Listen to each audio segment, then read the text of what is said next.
Alright, so here we are with our first video tutorial on how to build a space scene using Adobe Flash CS4. This is going to go over kind of basic tools and shapes and editing options for these shapes and a little bit of layer management. So we're not going to get into any animation or anything quite yet. We're just doing basic shapes and drawing inside of Flash. I'm going to go ahead and create a new ActionScript 3.0 file. And when that pulls up, you'll see I've got my stage right here where I can put all of my content that I need. Layers are down in the bottom left hand corner, and then I've got all my tools and everything over here to the right. So let me go ahead and rename layer 1 to background. To rename a layer, you just double click on it, type it in, and hit enter on your keyboard. And for the background layer, I'm going to make a deep space look. So instead of using just black, I want to make kind of a gradient background to give it a little bit of depth. So I'm going to pull up my rectangle tool, which is R on my keyboard. You can find it over here in your tool panel. And just draw a random rectangle out on the stage. Doesn't matter what size, we're going to be changing that in just a second. And hit V on your keyboard to bring up your selection tool. And go ahead and click on that rectangle that you just drew. Then over here in the color palette, I'm going to click on that and change this drop down menu from solid color to linear gradient. You'll notice it changes it from black and white. If you want to change the color of your gradient, you can double click on that box. I'm going to select a really dark blue, double click on the other box and select a slightly lighter blue. You go ahead and click away from that. You can see the gradient goes from a dark blue to a light blue. We're going to go ahead and resize this to match the stage and then change the gradient direction to where it is vertical instead of horizontal. So I'm going to click on my box here. And to resize it to fit the stage really easily, you just click this align button that kind of looks like a bar graph. And we're going to click align to stage. And the first thing we'll do is match the size. We're going to match the width and the height of the stage. Then align it to the left and top. I'm going to go ahead and unclick Align to Stage. And now we have a box that's the exact same size as our stage. All we have to do is rotate that gradient now. So if you click on your object and hit F on your keyboard, it'll pull up your gradient transform tool. You can resize it from this little box with the arrow on it. And then you can rotate it using this circle at the top here. I'm going to give mine a little bit of an angle. And you can see it just gives us a nice subtle gradient, adds a little bit of depth to our scene instead of just having a flat background. I'll hit V on my keyboard to bring up my selection tool again. And go ahead and lock this layer. Now one thing you want to be sure is always lock layers you're not working on. You'll find it'll save you a lot of time, and sometimes you accidentally draw on the wrong layer or you remove something from another layer. If you always lock the layer, it's going to help you out a lot.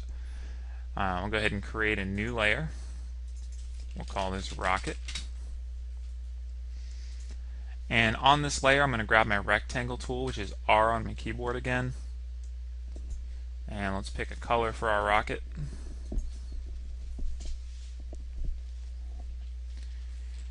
And go ahead and draw a long and tall rectangle on the stage. Now with the rectangle, make sure that you're using the actual rectangle. If you hit R again on your keyboard, you'll see in the properties it changes from rectangle to rectangle primitive. The rectangle primitive doesn't have the same editing options that a regular rectangle does. So you want to be sure you're using that rectangle. Just hit R on your keyboard again to switch back to it. So once you have it drawn on your stage, I'm going to click V on my keyboard to bring up my selection tool. And the cool thing with the selection tool with the regular keyboard is the rectangle, you can actually manipulate this rectangle using your selection tool. So if you go over one of the sides of it, you'll see that this kind of curve pops up underneath your arrow. And if you mouse over one of the corners, you'll see an angle pop up underneath the arrow. Now you're actually able to click that and then move it to manipulate that rectangle. So I'm going to take the top 2 points and move those together to make kind of a triangle shape. And then I'm going to come on either side of the rectangle and click and drag kind of up to give it that old 50s rocket look. And I want to make the bottom of mine a little skinnier here, so I'm going to click and drag.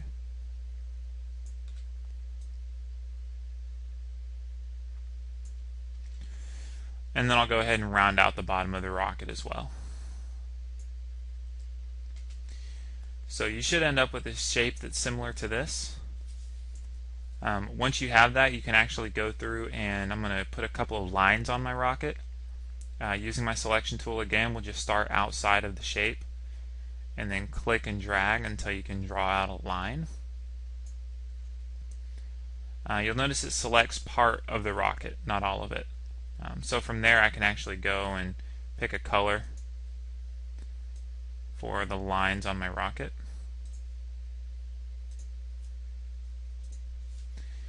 And then if you click off of everything, I'm going to go ahead and zoom in here.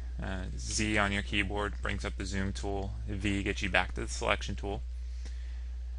Then what we can do is make a curve inside of that line. Go ahead and click off of all your shapes and kind of go towards one of the lines. And you can curve it to give it that nice 3D look.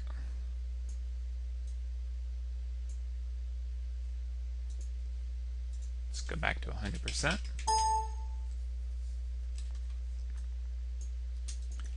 And so this is the base of our rocket. Let's go ahead and lock that layer. I'm going to create a new layer and call it window. And we'll create a window on the top of our rocket here. So to do that, bring up your oval tool, which is O on the keyboard. If you click O again, you'll notice it brings up the oval primitive tool, which is just like the rectangle primitive tool. It's not the shape that we currently want.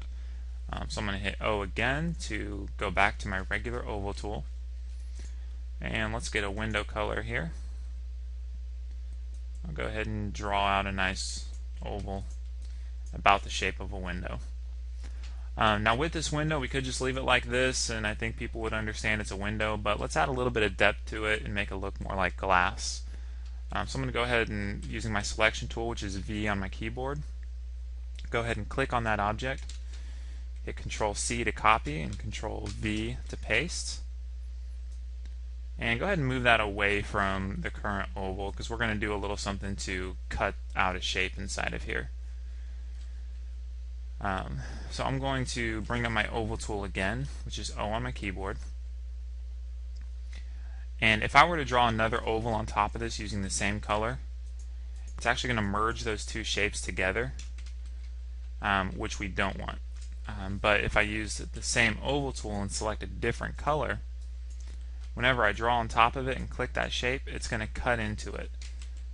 So what we want to do here is we're going to use that feature to draw out another oval shape and cut into this one to give us a nice 3D glass. So it might take a couple of times drawing this out to kind of get exactly what you want. And then you can even move it a little bit. Then what we'll do is, once we've cut into it, you can go ahead and hit delete on that other object to get rid of it. And click on this piece that's left, and let's make it a little bit darker. And move it back on over to our window here. So that gives you a nice little 3D edge inside of that window. Now it did cut into that glass now, so you want to keep these two objects together now. But in addition to that, let's go ahead and add a couple of stripes of a lighter blue color to give it a glass kind of reflection feel. The best way to do that is to pull up your Lasso Tool, which is L on your keyboard, where it's right over here in your toolbar. Now the Lasso Tool allows us to cut out different shapes. So you can just click and drag, and you can draw out shapes and cut those. But you can use the Lasso Polygon tool, which is right down here. If you click on Polygon mode, will allow you to click and drag, and then click again, and then click and click. And this allows you to use straight lines and get those good edges that you might want, in this case if we're doing glass. So I'm going to go ahead and continue this shape and just click, click, click. And then double click when you're done. And from there you can go through and change the fill color here. I'm going to change it to a lighter blue. and that'll give us kind of a nice glass effect on our window. If you wanted to rotate it or anything when you're done, just use your selection tool, which is V on your keyboard again, and then pull up your free transform tool, which is Q on your keyboard, and feel free to rotate that or place that however you would like.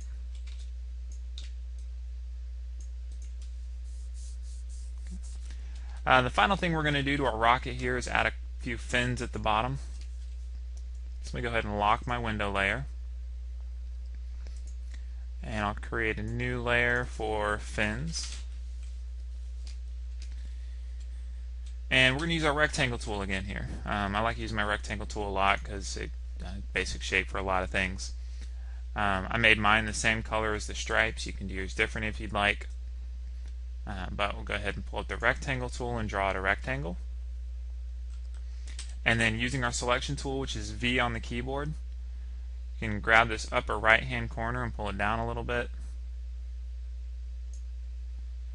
You can grab the upper left hand corner and pull it over. And finally, that bottom right hand corner you can pull over to the side here. Then what I'll do is take that shape that I just drew and click on it. Use Q on my keyboard again to pull up that free transform tool. And I'm going to stick it on my rocket. So once you have one fin drawn out, you can just click on that, Control C to copy, Control V to paste. I'm going to move it over to the other side of my rocket and just transform it using my free transform tool.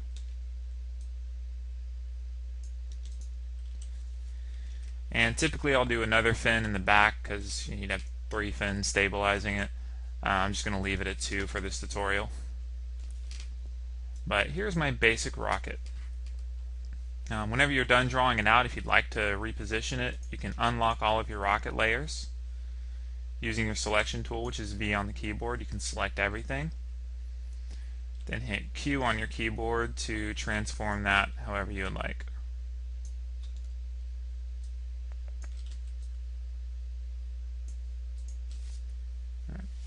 Now that we have our rocket drawn out, let's go ahead and lock all those layers. And let's add some stars in the background real quick. Create a new layer and call it stars. And to do the stars, I'm going to come over here to my, where's my brush at? There it is. To the brush tool, and then if you'll notice underneath the brush tool you have a spray brush tool. So if you hit B on your keyboard twice, it'll pull that up. We'll change the color here from black to white. Click to enable random scaling. And let's change the width and height of our brush to something a little larger here. We'll say 200 by 200. All right. Then you can come through on your stars layer and just start clicking. This will create a bunch of random little dots.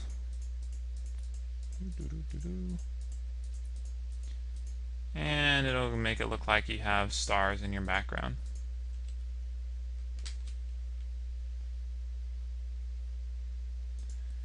Okay, so we have our rocket, we have some stars. Let's go ahead and create a planet to finish the scene off.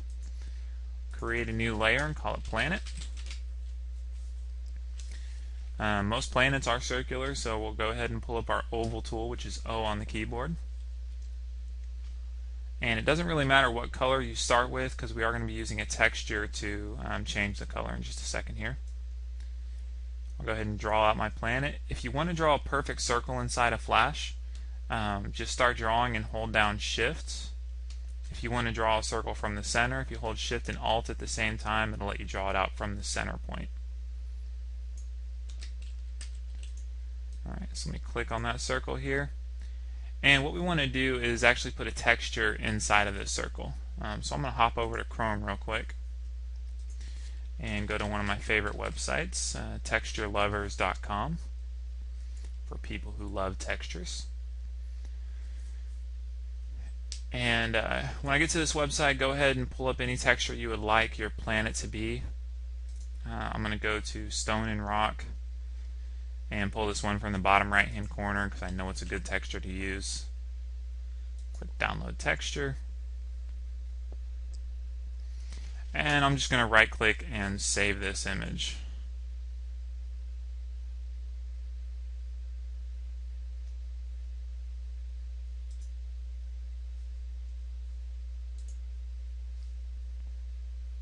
There we go. Now that I've got my texture that I want for my planet, we'll come back over to our color palette here where we changed the linear gradient earlier. And this time change the drop down from solid color to bitmap fill. What this will do is it'll bring up an import window where you can actually import that texture and use it as the background.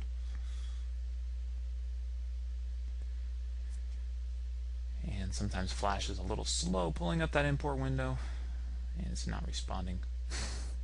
It'll respond in a second here.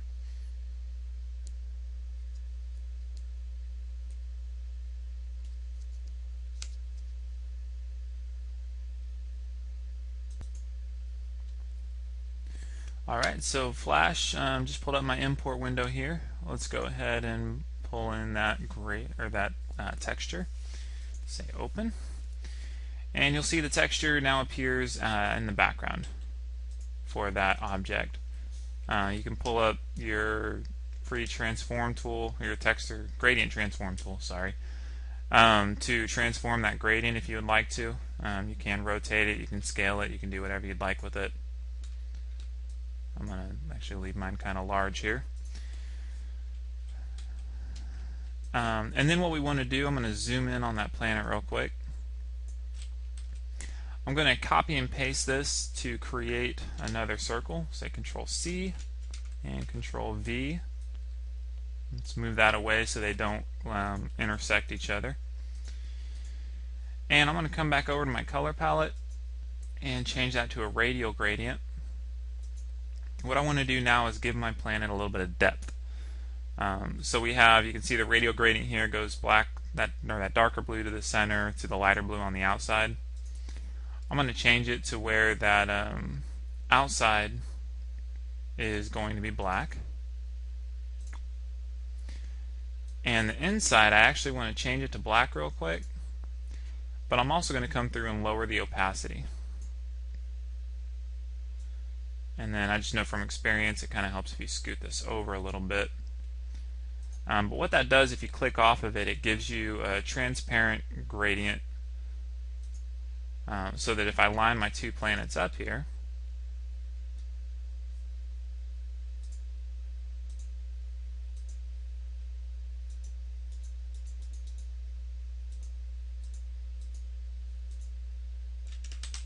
hold on, I just merged them.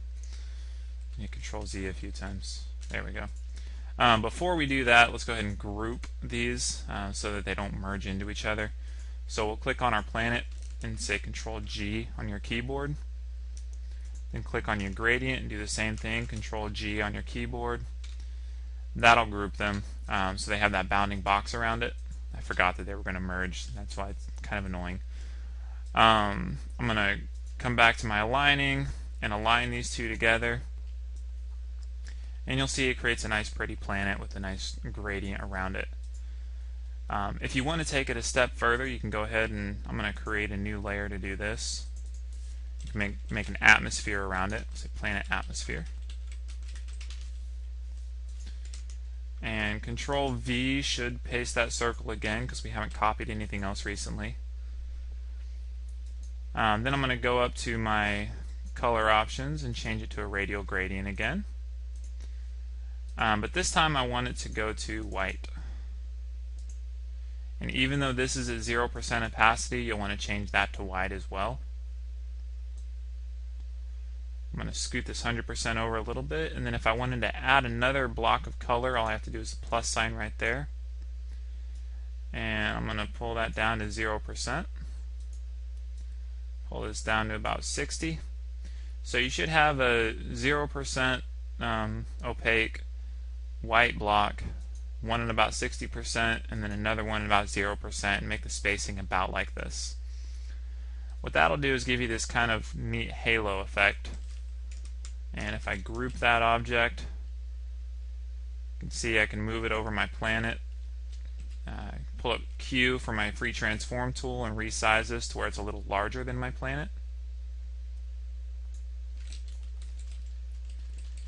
And what that'll do is give you kind of a cool atmospheric effect around that. So I go back out to 100% here.